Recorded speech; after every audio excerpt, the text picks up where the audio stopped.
This is Arogu Speaks on Arogu Insights.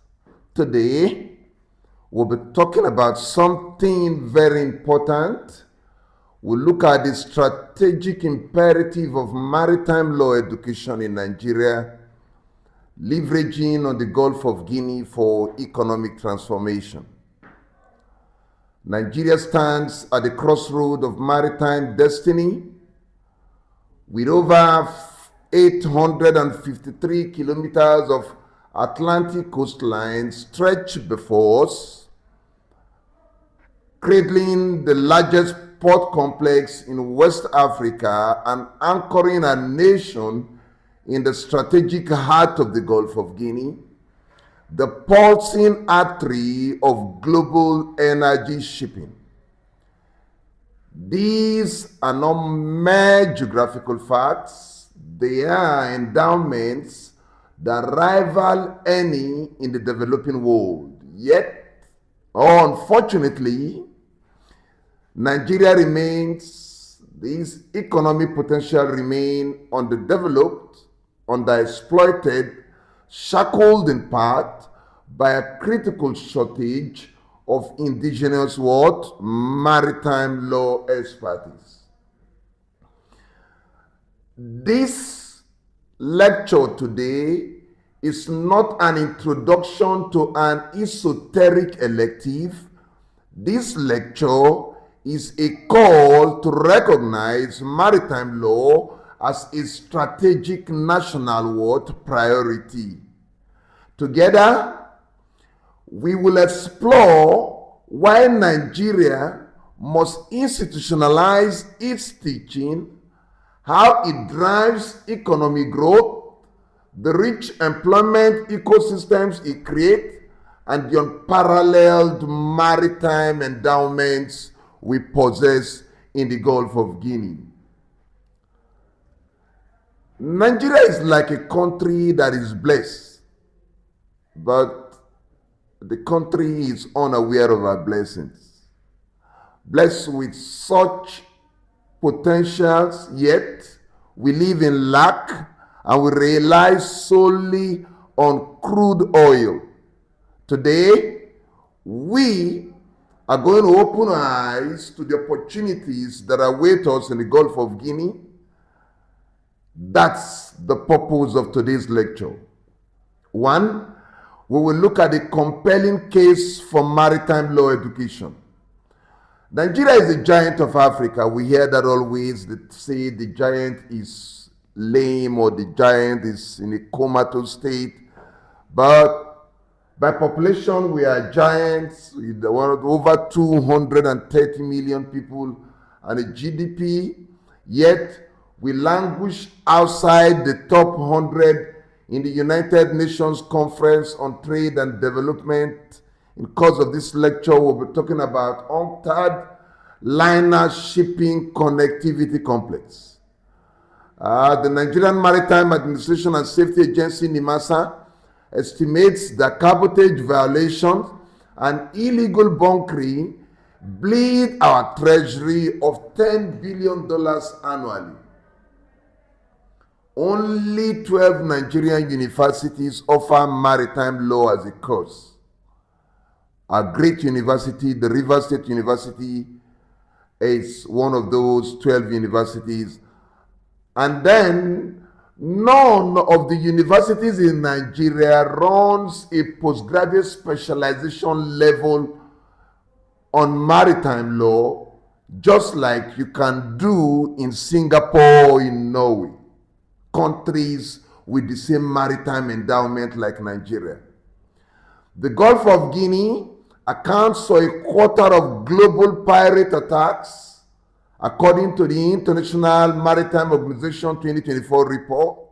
Our exclusive economic zone spans 217,000 square kilometers, yet foreign legal firms in London dominate dispute resolution through arbitration clauses that systematically exclude Nigerian jurisdiction. In course of our lectures in course of our later lectures, we'll talk about Section 20 of the AJA how the Nigerian government is trying to stem that negative trend. The African Union 2050 Africa Integrated Maritime Strategy targets $1 trillion in blue economy across the continent. Our very own Nigerian National Blue Economy Roadmap that was launched in 2023 demands 5,000 maritime lawyers by 2030. And at the rate we produce fewer than 200 lawyers each year. That is a far cry. Getting 5,000 maritime lawyers by 2030 is not feasible. That's because we have not started doing the right things. Maritime law as a catalyst for economic growth. Maritime law is the silent engine of Nigeria's maritime economy. Crude oil exports alone generate $50 billion annually. Each cargo is governed by bills of lading and charter parties. Liquefied natural gas (LNG) adds another $25 billion, structured through free on board FOB and then cost, insurance and freight CIF contracts. Port operations in Apapa, in Onne and beyond contribute $3 billion sustained by concession agreements and terminal leases.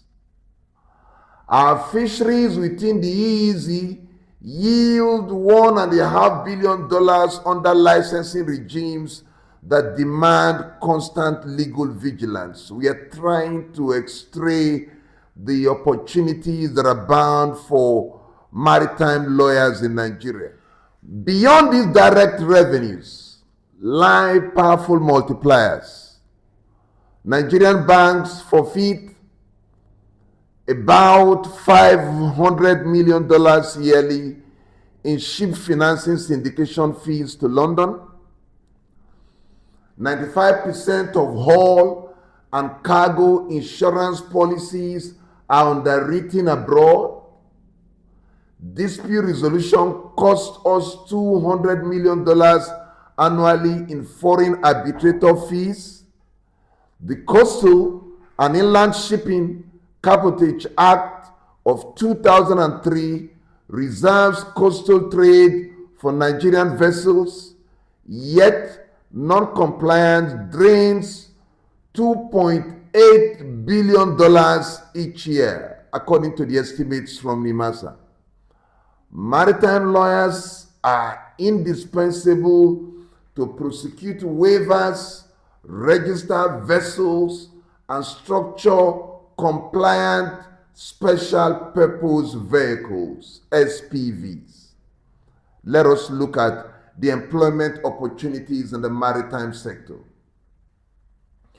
The career pathways are diverse and they are lucrative. Maritime solicitors in Lagos firms begin at 5 to 8 million naira annually, rising within 5 years to 25 to 40 million through the mastery of admiralty litigation. The in-house counsel at NIMASA or the Nigerian National Petroleum command 7 to 10 million at entry, scaling to 30 to 40 million by mid-career through regulatory expertise.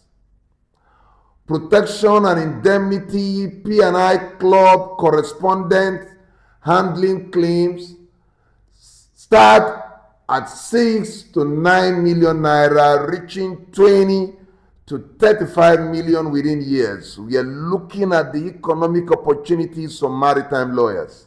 These are the figures we are trying to bring to the public domain. Ship finance lawyers, architects of multi-billion naira loan syndications enter at 8 to 12 million naira and can exceed 70 million within a decade. Arbitrators at the Lagos-based Global Maritime Arbitration and Conciliation Center earn case-based fees that routinely surpass 100 million naira annually. Policy advisors drafting legislation for the National Assembly begin at 6 to 8 million naira, maturing to 20 to 30 million through influence and expertise. The emerging niches beckon: green shipping lawyers, shaping compliance with the IMO's 250 decarbonization mandates, Deep Sea Mining Council navigating Nigeria's 2024 deep sea bed mineral license, maritime cyber lawyers securing digital port infrastructure against escalating threats. These are the opportunities that abound in the maritime sector for lawyers. Let us look at Nigeria's maritime endowment in the Gulf of Guinea. Our geography as a nation has been very generous. On land, we have very fertile land. At sea, we have very lucrative rivers and all of that. The Bonny Channel boasts the deepest natural draught in West Africa at 15 meters. The Lekki Deep Sea Port, with its 16.5-meter draught, already handles 1.2 million 20-foot equivalent units. We'll be talking about TEUs annually. The Gulf of Guinea itself channels 30% of Africa's oil and 20% of Europe's liquefied natural gas.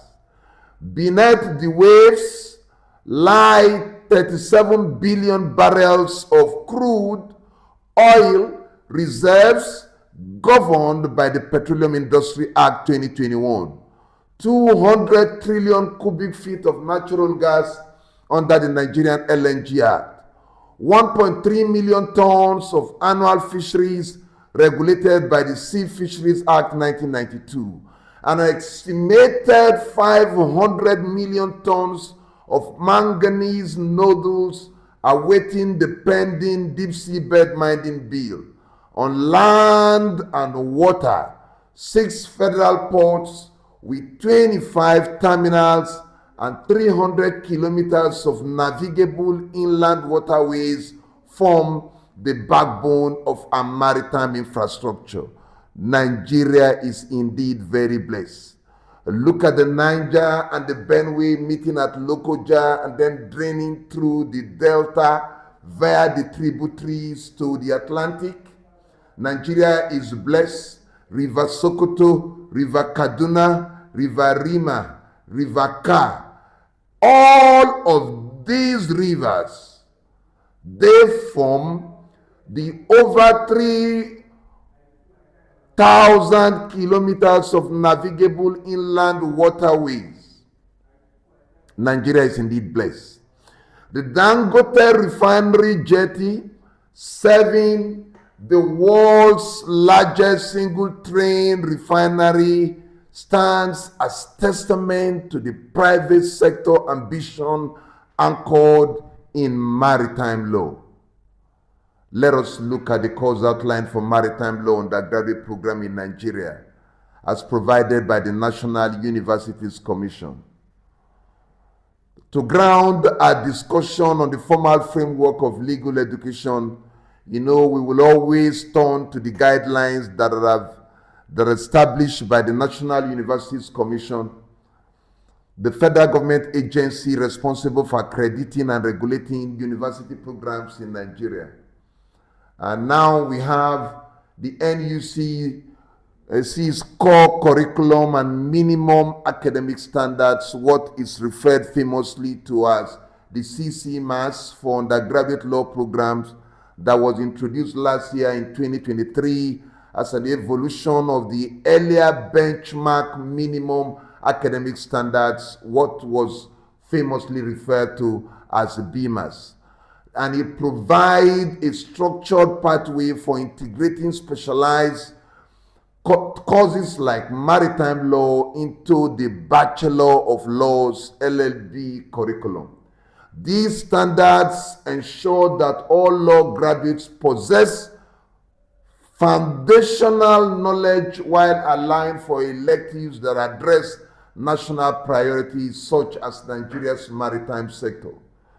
Gentlemen and ladies, the LLB program we know in Nigeria spans over a period of 5 years, and the maritime law is typically offered as an elective in some universities at the 400 level, in other universities 500 level. In Rivers State University, it is at the 500 level that we do it, to build on foundational subjects like contract law, tort law, and commercial law.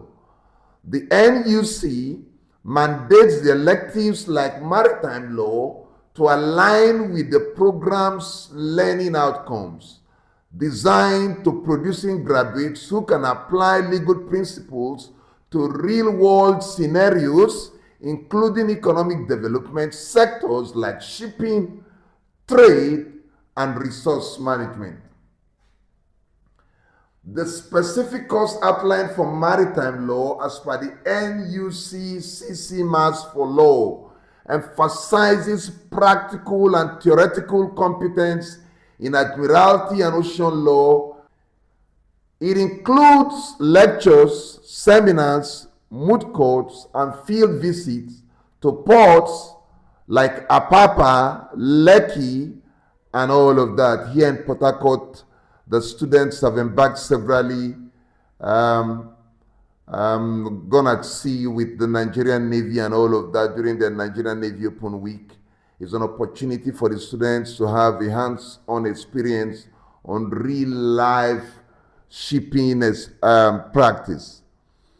The detailed course outline for the maritime law is that it is meant to build on the Nigerian legal system, contract law, commercial law, and property law. What are the possible learning outcomes?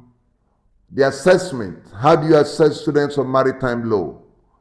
Continuous assessment, 30%, and that will include essays, presentations, and moot court trials, plus a final examination that is 70%.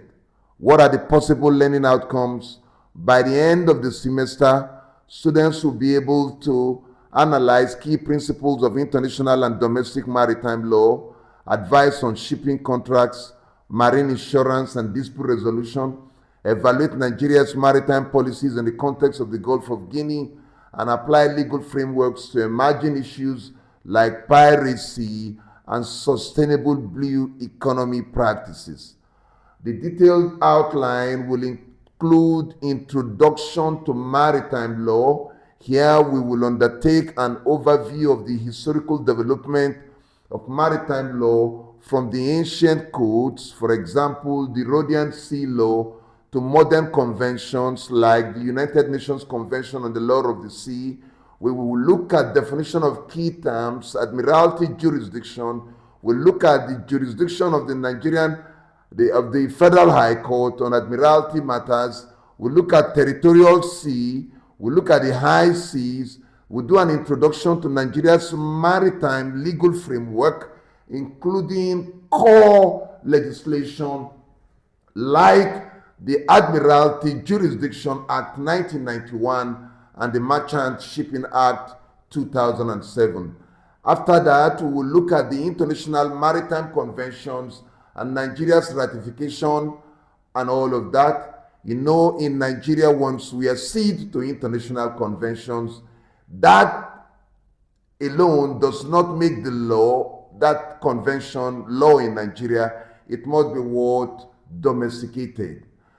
We'll look at a study of the core United Nations Convention of the Law of the Sea, UNCLOS 1982 provisions on exclusive economic zones, EEZ, the continental shelf, CS, and then we'll look at examination of International Maritime Organization conventions like the International Convention for the Safety of Lives at Sea, SOLAS 1974, and the subsequent amendments thereunder, the International Convention for the Prevention of Pollution from Ships Maples 1973 and 1978, and the Hague-Visby Rules on Carriage of Goods by Sea, Nigeria's compliance and domestic implementation via the Nigerian Maritime Administration and Safety Agency 2007 Act, NIMASA Act. And then we will also, in course of the lectures, consider shipping contracts and carriage of goods.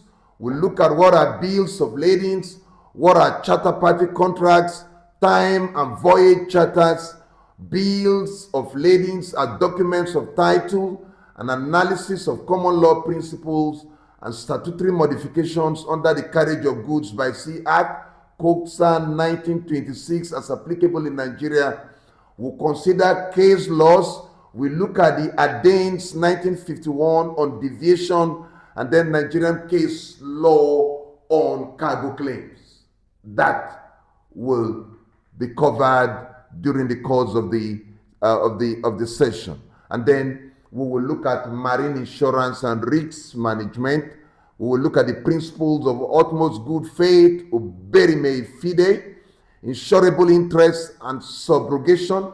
We look at coverage under hull, cargo, and protection and indemnity P&I clause.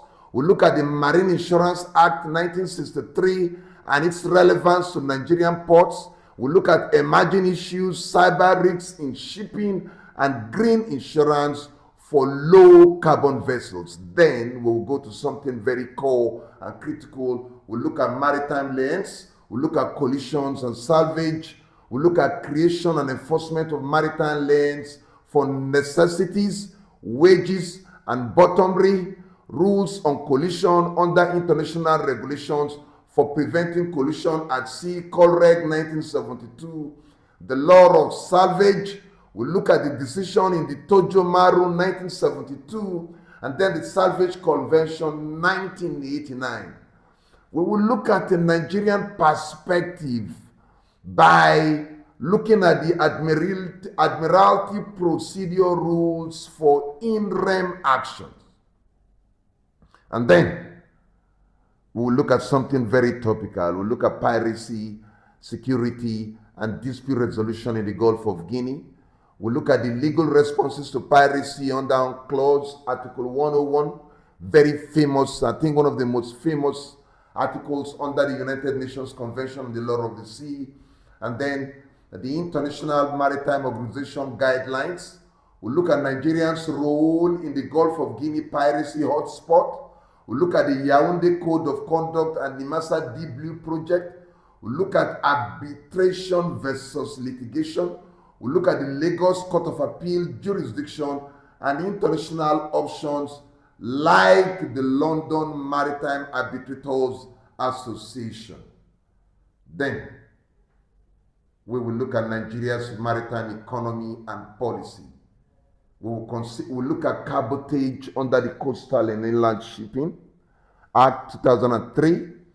We'll look at the port concession and public-private partnerships, the policy of the federal government to fight waste and corruption in the public sector. We'll look at the blue economy linkages. We'll look at the fisheries law under the Sea Fisheries Act 1992, and then the deep sea mining under the pending Deep Seabed Mining Bill. We'll look at the future challenges. We'll look at things like the International Maritime Organization IMO 2050 decarbonization strategy, and then the very recent Nigerian National Blue Economy Roadmap 2023. How do we achieve all of this? How do we achieve all of this? This will be done through lectures and interactive seminars, a lot of lectures online and in class lectures, and then interactive seminars. We'll be involved in moot court trials, simulations on salvage disputes, and charter party negotiations. And then we will bring guest lecturers from the Federal Ministry of Blue Economy to help teach us a few things and all of that. Lectures from NIMASA officials on maritime arbitrators will embark on field trips to the Onne Port, Federal Ocean Lighter Terminal Onne. We will recommend a few texts that you guys would use. This outline ensures alignment with the NUC's emphasis on outcome-based education.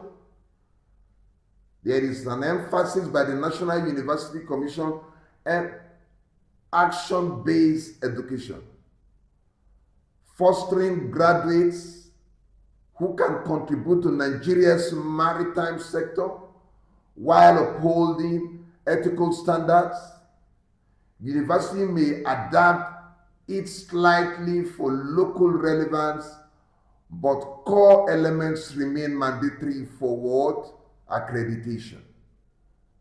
You cannot just set the standard on your own without making reference to that of the NUC, because they are the apex regulatory agency that will come for accreditation. So whatever the local university will do would be in line with the framework or the structure set by the NUC. A call to action: building a virile maritime law ecosystem. Our reliance on crude oil alone is not enough as a nation. We must act decisively. We must reform our curriculum to introduce dedicated masters of law in admiralty and ocean law, and then clinical partnerships with major ports like the Onne Port, Nimasa, and then the Nigerian Navy will transform the theory into practice. An annual national maritime moot competition themed the Gulf of Guinea challenges will incubate talent, and then research grants must prioritize cabotage compliance models, blue bond financing structures, and innovative piracy prosecution framework. Let us bear in mind that you are not just merely studying law. Let us all bear in mind that you are positioning yourselves as architects of Nigeria's maritime renaissance. The Gulf of Guinea is not just geography, it is an economic destiny. Lord Dennings once reminded us in the due process of law that the sea belongs to those who understand its laws. That's why we are doing this. Master maritime law and secure Nigeria's future. I want to thank all the people that have indicated interest to have an idea of maritime law, to know that the journey had just started. Keep faith with the process. You'll be better off because the potentials that are out there are enormous. And we need to see how we can transform these potentials to real wealth, and then make the legal practitioners in the maritime sector reap the benefits, the huge benefits of maritime law practice. You're watching this video because you stumbled on it or you have subscribed to our channel. If you have not subscribed to our channel, Arugu Insights, on our social media platforms, YouTube, Facebook, X, Instagram, and then TikTok, please do so. Thank you, and God bless you.